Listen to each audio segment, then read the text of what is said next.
that's better. New Age Networks. Excellent. Do go and visit their stands next door. So this is the quick health and safety brief. Welcome to Hewlett-Packard. There are no fire alarms planned. If this is the hottest day of the year again, we may need the sprinklers later, but there are no fire alarms planned. If they go off, please exit the building in an orderly fashion and meet outside as instructed. We're staying down on the ground floor, so don't worry about lifts. You won't need that. 5555 for first aid. This is a working building. We are using the atrium for catering. Hewlett-Packard are being very kind in hosting us here. Do please try and keep the boisterousness down, at least until after the working day is over. Quick layout. We're in Cabot, which is the big red area. Bona Vista is the other speaking area for the breakout sessions. That's just over the corridor in the other big red area. All the sponsors are in the blue areas. Please do go and say hello to them. They are fantastic and lovely. Sorry? And the main EMC one, which is the other big blue block, is in the catering area where lunch will be served along with coffee and everything else. The cyan colours are where the two toilets are. So there are toilets in the back corner here and the toilets out by main reception. And you've already found the coffee, which is excellent. If anybody needs password Wi-Fi, it's HP guest, no password required. You've all seen the programme. It's a packed day. There will be a flip chart slide just outside Bona Vista before the coffee break with the lightning talk program in there. We've got some lightning talks already come through. If you'd like to give a lightning talk and you haven't emailed it in, just add your name to the bottom of the list and we'll be going through those. The best lightning talk by show of hands on the day wins a ticket to the OpenStack Summit in Barcelona. And second is an entry code for the OpenStack Certified Administrator exam. Is that the right way around? Excellent, got there. So without any further ado, I shall hand over to Peter to officially open and introduce our keynote. Peter, thank you. Thank you very much. So I'd like to wish you a very, very warm welcome to the HPE facility here in Bristol. I think we should kick off by giving John here a round of applause. John's been a real... And Ali. John's been the really driving force between pulling the organisation for this event together. And it comes out of some work we've been doing as a group of companies in the Bristol area. So Bristol is the largest tech hub in the UK outside London. We have a great deal of cloud-related development going on here, as well as lots of other technical work. So this is one event in a whole series of events we're putting together in the city to bring people in the city together and to bring people into Bristol to experience some of the stuff that's going on here. So my role, I'm the Director of Engineering for Helion OpenStack, so that's HPE's distribution of OpenStack. And so one of the things that does go on here in Bristol is a lot of development around OpenStack. Part of my team is based here, and they've contributed heavily to the evolution of OpenStack. So we've been involved since back in 2011. We set up probably one of the first large-scale public clouds based on OpenStack, based on Diablo, for those of you who've been around that long. And we've been engaged in this development ever since, and it's been an absolute pleasure to see how it's evolved over the years. How the system has matured, how it's been picked up, how it's been put into real production deployments. And one of the key reasons that it has enjoyed this success and has evolved so smoothly is the work of the OpenStack Foundation. So it's an absolute pleasure to welcome Jonathan Bryce to Bristol. Jonathan is the Executive Director of the OpenStack Foundation. Thanks so much for making the trip over here. It's really appreciated. And Jonathan's been with OpenStack since the very beginning. So I think since the Austin release in 2010, probably. Yep. So with that, please welcome Jonathan, and I'll hand over to him.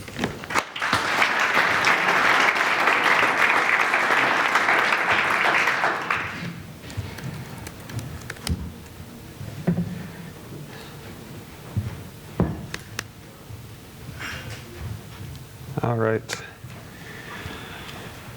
Well, good morning, everyone. It's exciting to be here. This is my first time in Bristol. I've been to the UK quite a few times, but never made it over this direction. And so I'm really excited to be able to come here and spend some time here and meet some of you, which I've met before in various places around the world here in kind of your home turf. As John and Peter were saying, this is a series, one of a series of events that we've been doing in OpenStack, and it kind of matches up with a series of events that they have been working on in this area for the tech community. And so it's a nice way to kind of bring a couple of different communities together here. I want to start off with just a couple of updates kind of around OpenStack and the community and what's been happening. The thing that probably most of you are aware is that OpenStack is a very large open source project. It's one of the largest that has ever developed. We have almost 55 to 60,000 members of the OpenStack Foundation that participate, and those are in almost 180 countries around the world. So this OpenStack Day is one of about 35 that we're doing this year in various locations around the world, and it's really cool to be able to go around, and I think I'm going to 22 this year, and so being able to go around and see the community in different parts of the world, see the differences, but also see the similarities, because we're really building something that is very special. Not just the software, but also the community and a way of developing technology in a collaborative way. And if you look at some of the stats around how many contributions we get to the OpenStack software base, it is across our pool of official projects. Some people on our team were just running numbers, and I think we did something like 60,000 patch sets last month. That's actually just above Linux. So a very, very large set of contribution that comes into this, and thousands of deployments all over the world. The most recent OpenStack Day that I was at before this one was about a month ago, and that was in Beijing, China. And it was their first OpenStack Day event, and it was very large. They had 3,000 people who were there. And it was incredible, because I hadn't been to China in several years, and to see the incredible growth in the number of contributors and the number of there are about 9 or 10 startup companies there that are all building businesses around OpenStack. There were something like 30 different users that spoke, and many of these users had very large deployments, 1,000+ node OpenStack environments that they were running. And there were, these are some of the largest companies in the world, like State Grid Corporation of China is the biggest power company in the world. China Mobile is the biggest mobile company in the world. China Telecom, et cetera, a number of banks. And that's the other thing that's cool to see as you travel around, is just the breadth of usage that we have now achieved with the OpenStack code base.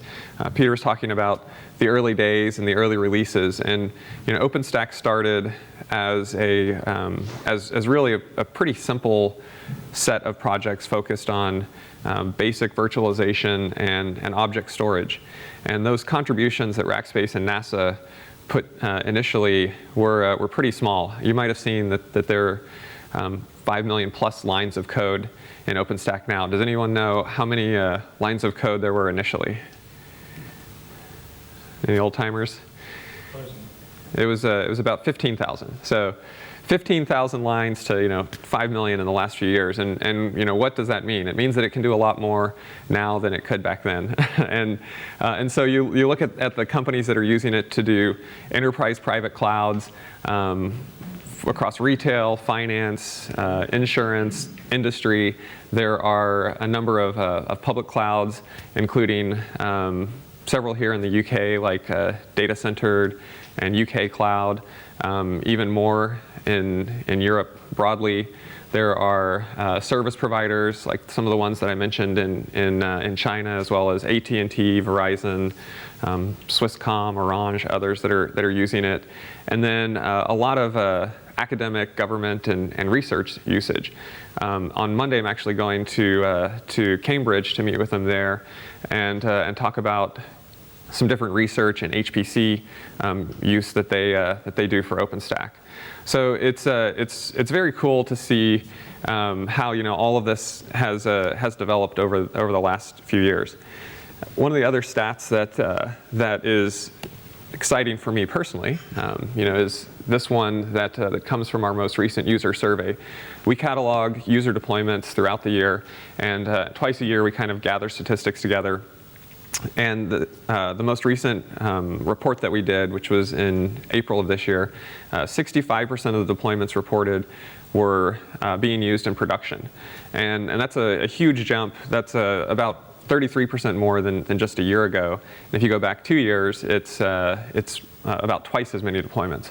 So we've really reached this point where people are deploying OpenStack, and we're seeing really cool new use cases come out of it, and real workloads that people are running in production on it.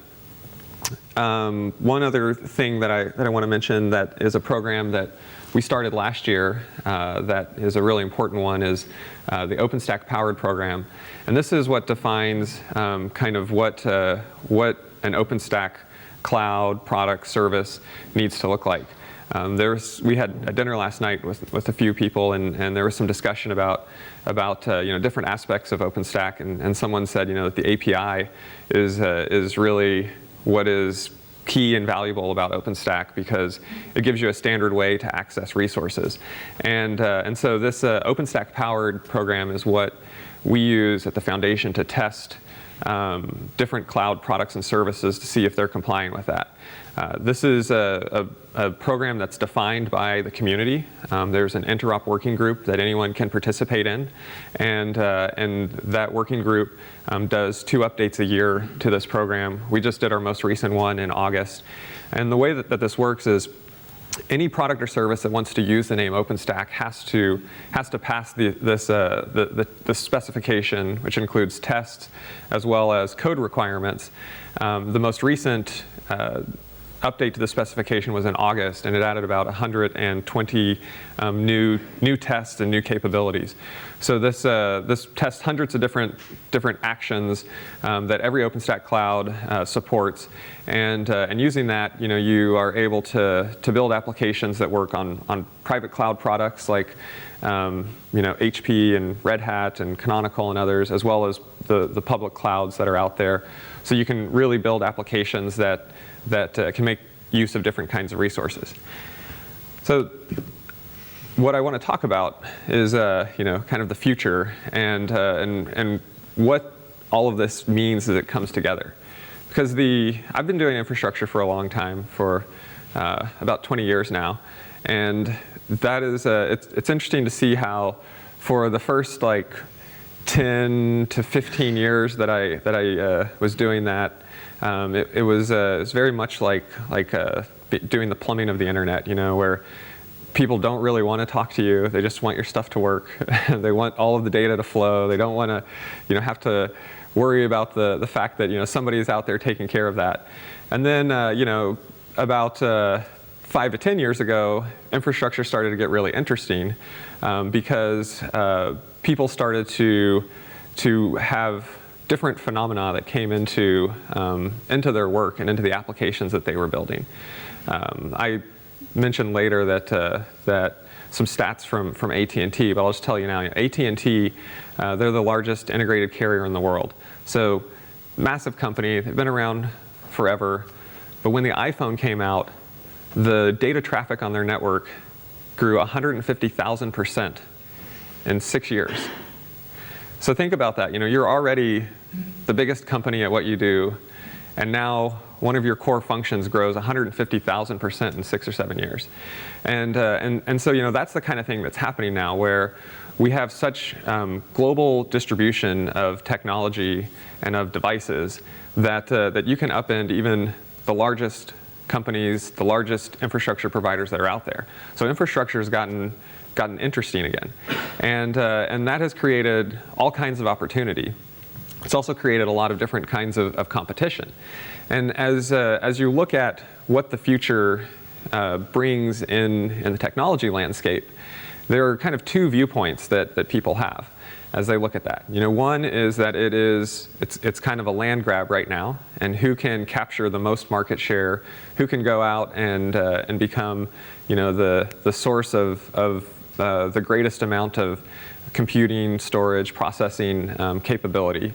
And the other view, which is the view that I hold, is that this is not a zero-sum game that we're playing, that we're actually in a positive-sum game. And you get to these points in human history where as more capacity is available, then it actually has an exponential effect on what's possible and what we're able to do as creative individuals. And if you think about things like literacy and simple things like that, we know that that's not a zero-sum thing where if you're somebody who can read, then that's an advantage that you can kind of capture and really take yourself further than if you're in a group of hundreds or thousands or even millions of people who are literate and educated. That's how a positive-sum game works.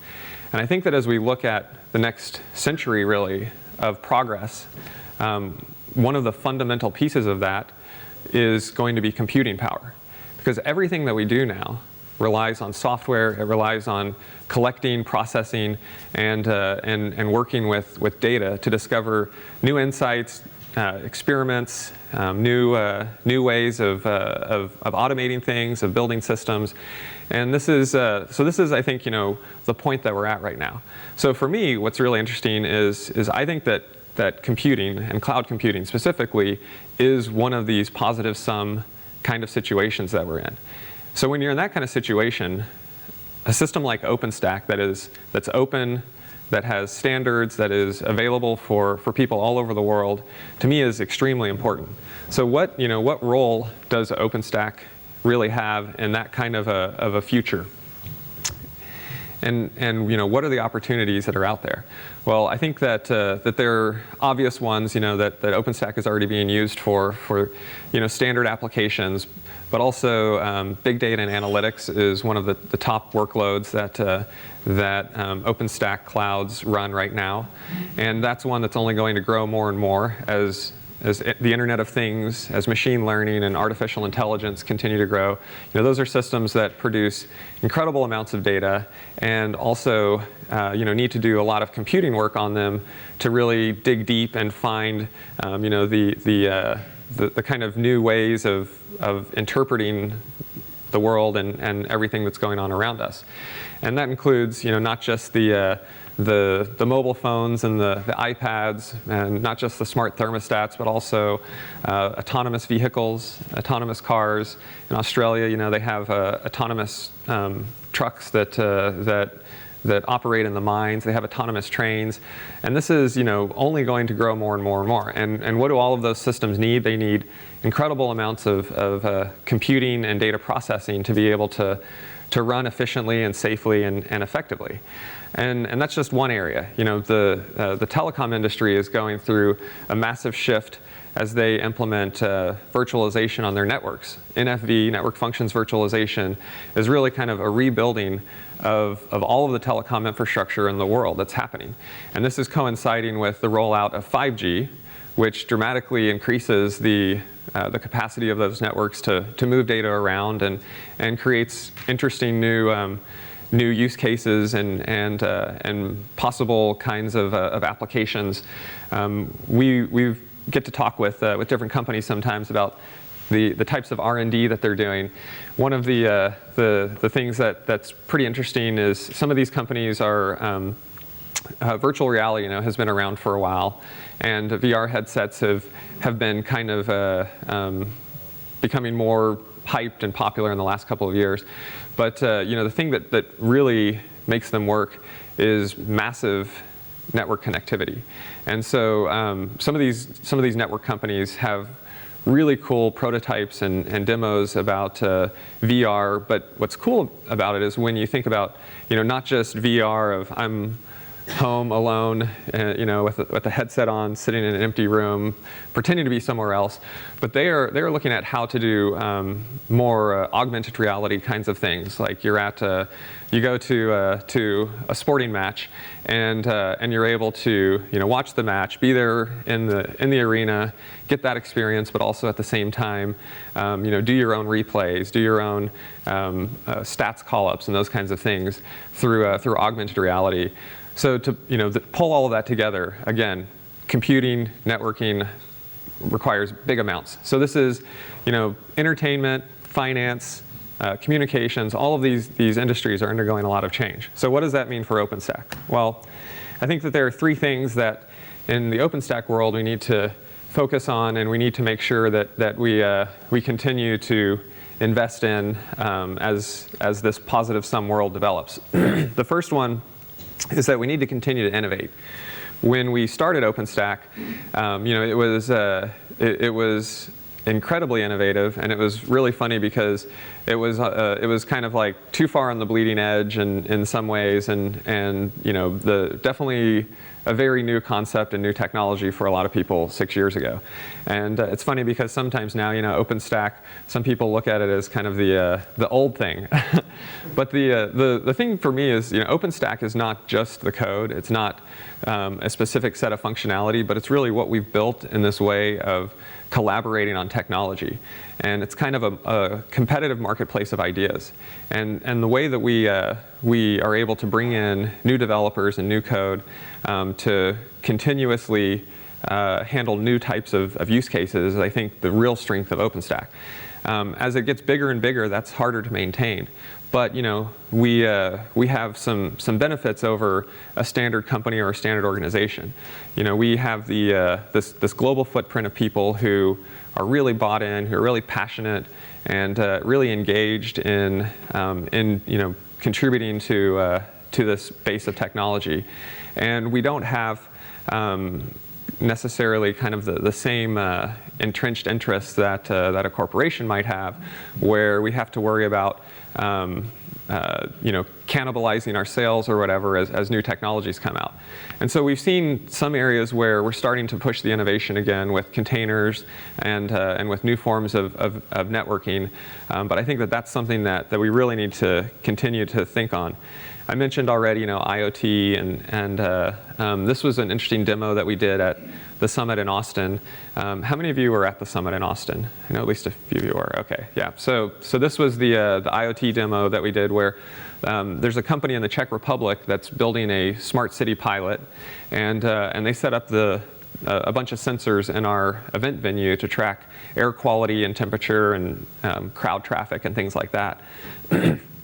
That system runs on top of Raspberry Pis that are connected back to an OpenStack cloud through Kubernetes, and so this connection of different kinds of hardware, sensors, containerization technology, tying that all into OpenStack is still something that we started to do, but that we need to continue to push on, because I think that's a model that's going to really take off going forward. I mentioned AT&T already. It's incredible to know what their scale is. They have 70, or they had 74 data centers last year. They're up to about 95 now, and that's still like single-digit percentages of their network.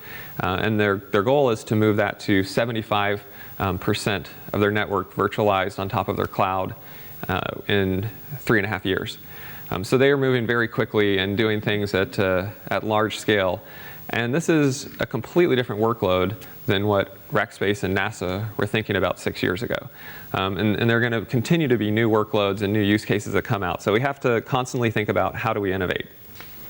Now, that doesn't mean that we do everything on our own. And this goes right along with it, which is the second point, and that's collaborate. At the summit in Austin, you might remember that Mark Collier, in his keynote, he talked about collaboration, and he had a big slide that said "collaborate or die," and he talked with some users who were doing container technology, PaaS technology, different things like that. And to me, that's another great benefit that we have as an open source community. It gets back to that positive sum thinking. This isn't about OpenStack versus, it's about and. And moving from that versus mindset to that and mindset is both liberating and empowering, because you can suddenly focus on providing great technology in the areas that you have expertise, and go out and find other great technology that augments that. So one of the projects that we talk a lot about is Kubernetes. That's a container orchestration system. LivePerson is they're a very large SaaS company. They have been running OpenStack. Actually, even pre-Diablo, they started on Cactus. So they've been doing it for a long time. And last year, they wanted to provide some container orchestration for their developers. And they implemented Kubernetes on top of OpenStack. It took them about 2 months to go from kind of thinking about that to onboarding production applications. And now they have dozens of microservices that are running in a containerized fashion on top of Kubernetes and OpenStack. And so that's a good example of collaboration. SAP, they do a lot of different kinds of systems and a lot of different integrations, and they have a stack that they use to manage industrial factories and manufacturing lines. And it's OpenStack on the bottom, Cloud Foundry as a PaaS layer on top of that, and then it plugs into different industrial control systems. So this is Naoki Nayar, who runs some of their industrial Internet of Things work that they do. And she talked specifically about this stack and how it powers something called Siemens MindSphere, which is an industrial control system. And so why would you do that? Why would you put cloud underneath an industrial control system? Well, it's because just like everything else, those systems are becoming more automated and more data driven. And so there's a need to have the ability to modify that software, to look at the data, modify the workflows, and do it more rapidly than before. So creating basically a dynamic development environment underneath that system becomes really key to achieving the objectives of specifically a car manufacturer that she was talking about that is running this. And then the third thing that we need to focus on is we need to make success easier to replicate. And this is a big one that I think we haven't done as well as we could have over the last few years. We've been very focused on building the technology, on making it more scalable, more manageable, all of those things. But we haven't necessarily made the successes easier to go out and replicate. This is not just about technology. I think that what I hear now when I talk to OpenStack users is that while it's still it's not Angry Birds, it's not like the simplest technology you might ever interact with. The technology is not actually the hardest part of this anymore. The culture and the organization and figuring out how to change the mindset of the people that you work with is often one of the hardest things that people run into. And that might mean getting buy-in from leadership in the organization to go invest in something that's really strategic but seems kind of hard to explain up front. It might be getting buy-in from developers in the organization who are used to working with individual servers and having clusters of systems that are dedicated to them, or it might mean getting buy-in from the IT department that isn't sure exactly how to handle an elastic self-service kind of system. But those are all things that many companies have figured out and have had great success once they get through that. So we need to be sharing that information more.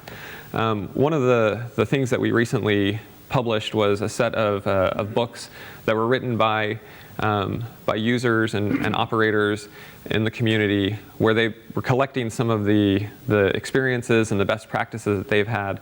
And this is not just from a technical perspective, but also from a business perspective of how do you go through the process of setting up OpenStack, making the business case, determining if it's right for you, if you should do public, private, whatever. And so we want to do more of this kind of thing. And if any of you who have gone through this or who are going through this, I'd love to hear from you, because this is a focus that we're going to have at the foundation over the next year, is really trying to share detailed information about how people are finding success, not just with OpenStack, but again with this whole set of technologies that change the way that we work with IT and with infrastructure, and how to go out and replicate that. And one part of that, John mentioned that there's a giveaway for the Certified OpenStack Administrator. This is a technical certification that we just launched this year. We launched it a couple months ago at the Austin Summit. We've had hundreds of people who have registered for this so far, and we're continuing to ramp it up. But this is an attempt to address one of the hardest things that we hear people run into when they're working with OpenStack, and that's finding OpenStack talent. Finding people who understand OpenStack and that they can bring on to help them run their environment. There are thousands of OpenStack job openings around the world, and if you've been in the community, you've probably seen people move around between different companies. It's because there's more demand than supply right now. So this is something that we've done, and we partnered with a number of companies who are providing training around it to try to educate and build and certify more OpenStack experts. So the last thing that I want to mention in closing is these OpenStack days are awesome ways to go interact with the local community. I love being able to travel around and meet people, but we do 2 big events every year, which are OpenStack Summits, and the next one is over here in Europe. It's in Barcelona. It's October 25th to 28th, so just about a month and a half from now. And we're going to have 5,000 to 6,000 people there in Barcelona from all over the world, who are going to be talking about all of these things and more. So if you are interested in coming and kind of immersing yourself in the OpenStack community, I hope you'll consider coming to the summit in Barcelona. And with that, do I hand it back to you, Peter, or John, or should I just go? Think to John. Okay, all right. Well, thank you guys for coming and for giving me some time this morning, and I'll turn it back over to John.